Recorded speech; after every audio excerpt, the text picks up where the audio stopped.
in the tiny house when the storm came in and the alarms went off. We live behind here, and I was trying to figure out if it was just heavy rain. I wasn't sure what we needed to do in that moment, but I woke my husband up and we ran from the tiny house to the lodge. Power line broke right in the way, and we had 4 dogs coming with us straight up over to the lodge. And then we looked outside and we saw a roof, and I was trying to figure out if it was this roof, if it was our roof, and apparently it was the horse barn, we know now. But Tony immediately went down to the giraffe barn to start checking on all of those animals and all the petting zoo and safari guy animals on the way down. I was completely terrified at first, and when I got to settle down, I was just devastated. It was complete devastation. It was we were in a scramble. Our zookeepers were on the way here. Once we knew that all the animals were okay, some they were out of their pens, but they were secure. We just had to, 2 of them were trapped in, and we got them good. And once we knew all the animals were okay, then we could start checking out the damage and what actually happened and what that thing was outside. I came in at about 8:30 this morning, so it was right at the size as it was leaving. So it was hit and then just kind of getting out. So it was pretty scary. It was really scary. I was in my truck while it was happening. Oh, saddening.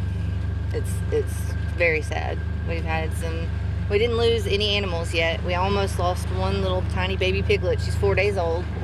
And it got too wet for her, and we brought it back. So she's just now starting to walk, but seeing the damage and what we worked for get torn down is really just heart-wrenching. We've had friends and community. I mean, literally, my dear friend Carrie, she just showed up and she brought water and went to get us pizza, and she's nursing one of the baby piggies right now. She's been holding him all morning because one didn't make it out of over 500 animals. One baby piglet didn't make it, and she just showed up and said, "What can I do?" I'm like, I don't know. And she's been holding the baby piggy all morning, and he's doing better.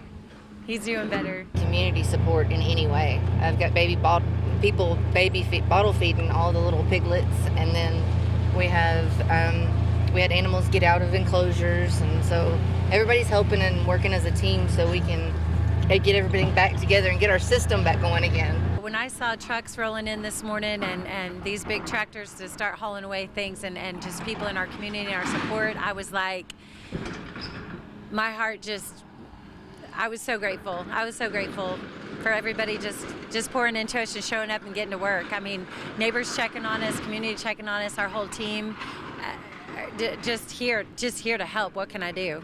And it just makes my heart just so happy. Just keep finding things that have been messed up or fallen down or torn down. So as long as we keep finding things, I guess we'll just keep fixing them. Cedar trees. We don't want the animals to start eating them and get toxicity, so we're gonna have to get all those up. Around here, our crew is all girls. I don't know if you noticed that, but our crew, every person on this ranch that works this ranch is a girl. So I'm lucky enough to be head zookeeper and ranch manager of a really great place. This is beyond our repair. We're a family-owned petting zoo and safari, and we definitely need support to get us back to where we need to be and to get us back to reopening.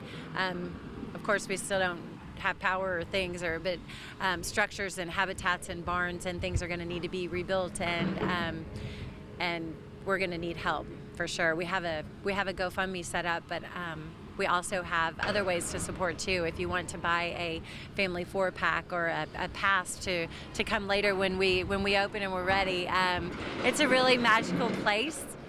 It's really more than a petting zoo and a safari. It's where people make lasting memories and check off bucket list things. So it's a really incredible place. We're having a Serengeti Nights Gala coming up. That's an amazing way to support us, is to get tickets for the gala. It's a fun, fancy, formal night, and we're gonna have a silent auction, a live auction, all the things. That's a fabulous way. Like I said, we have the GoFundMe, gift certificates. I mean, just anything warms our heart. But yeah, this is beyond our scope of being able to repair on our own. So we do need help. I'm just so very grateful for God's protection and that we're all okay. Our staff and our animals and our family, over 500 animals. God's hand was in this, and He had angels around us protecting us, and I'm so very grateful for that. and for our community, and that's our mission here. That's our whole goal here, is to use this place to expand his kingdom, and that's what we're here for. And we had a big Christian women's retreat on Saturday, and it was incredible. It was impactful. It was just lives changed. It was amazing, and I know God's hand was in this, protecting us for sure, because the devil acts up after you do big things, and we're doing big things, so he's not going to stop us.